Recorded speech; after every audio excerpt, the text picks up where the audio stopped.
المعبوج الكويتي. هذا المعبوج على طريقة شيف كويتية شاركتني الوصفة، وإلها كل الشكر والمحبة، وفعلا طلع كلش طيب ويا التمن ويا النواشف. نحتاج شوية كزبرة يابسة وخردل حب، نحمصهم ونطحنهم.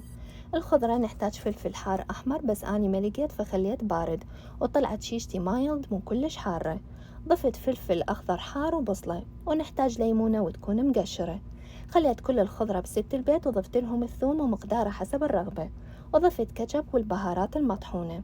والبهارات البودرة هي الملح، الشكر، الكاري والبابريكا، وإذا عندكم تمر هندي خلوا شوية.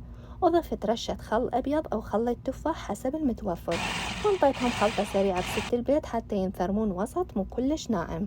خليت الخلطة نص ساعة بكاسة كبيرة حتى ترتاح، وبشيشة نظيفة ممكن تحتفظون بيها مدة سنة بالثلاجة، بس تخلون شوية زيت على الوجه.